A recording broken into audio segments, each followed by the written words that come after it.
Hi, this is Joni, holistic health teacher and guide. Right brain versus left brain.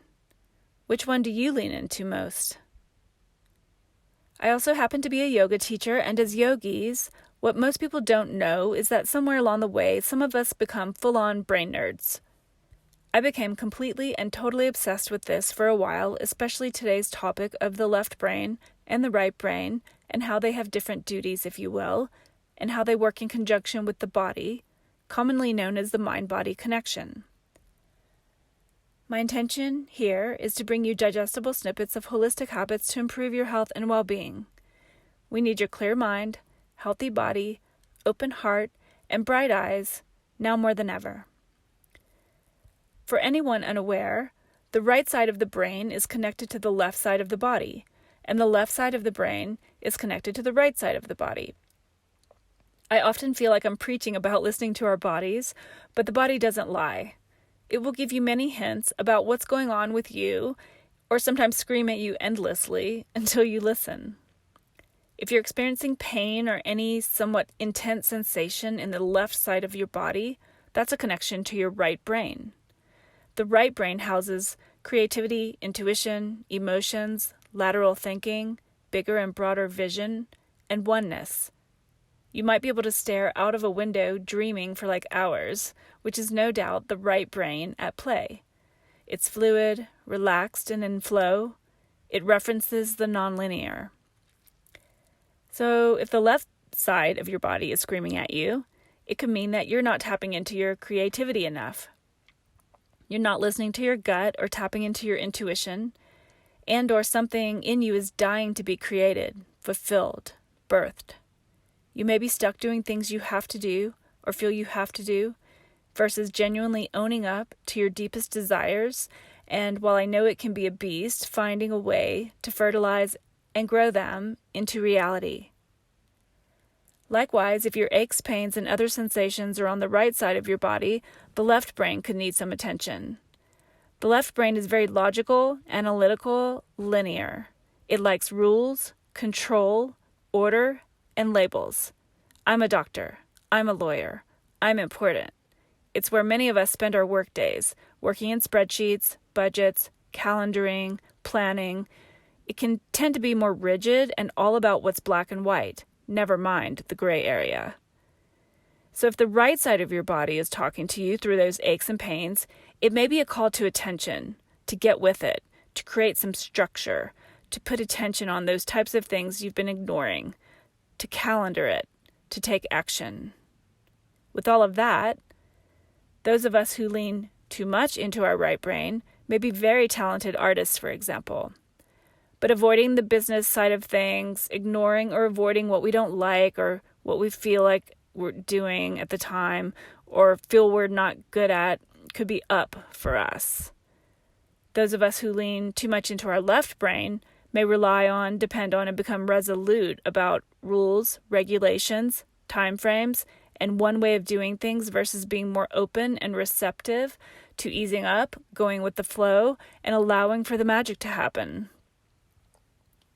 We all naturally lean one way or the other, and sometimes we lean more into one, say within relationships, not because that's our natural state, but because of conditioning from our family of origin, societal pressures, or the culture we grew up within.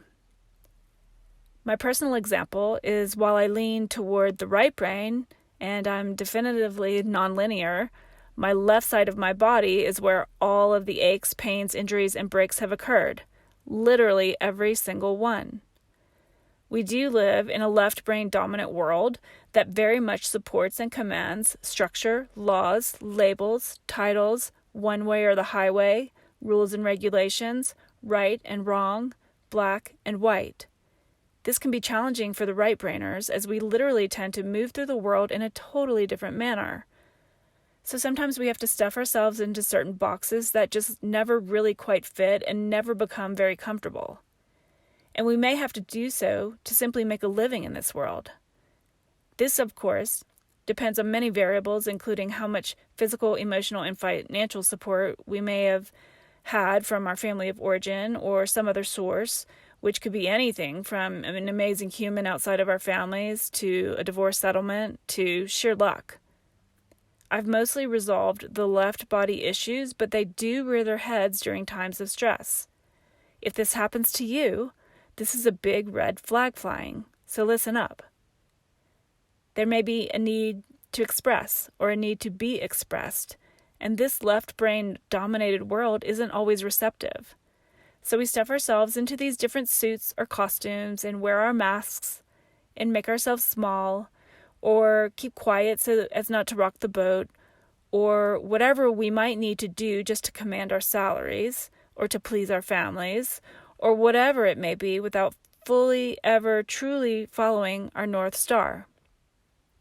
The same for left-brainers. For example, adhering to all the rules and regulations may be what's kept you thriving in this modern world if I'm speaking to you. But then the right side of the body starts yelling.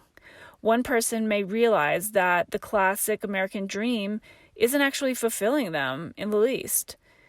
There may be a creative person in there just dying to get out.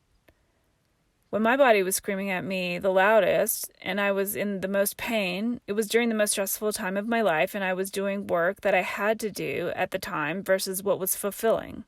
It was 99% left brain activities all day, every day, 6 to 7 days per week with almost no time off, and it was terrible. But sometimes we have to pull up our big girl pants and get to it, get to work, make it happen.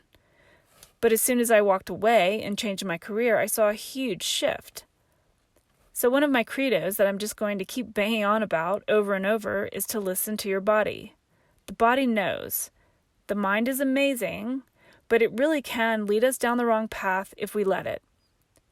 For more on this topic, I would highly encourage you to check out Jill Bolte Taylor's TED Talk, which I'll link below.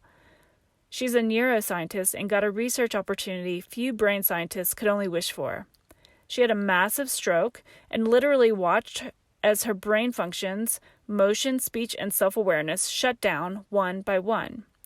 It's an astonishing story and one of the best and most interesting ways to learn about the difference between the right and the left brain, how they work together, and how the way forward just might be more in one side than the other.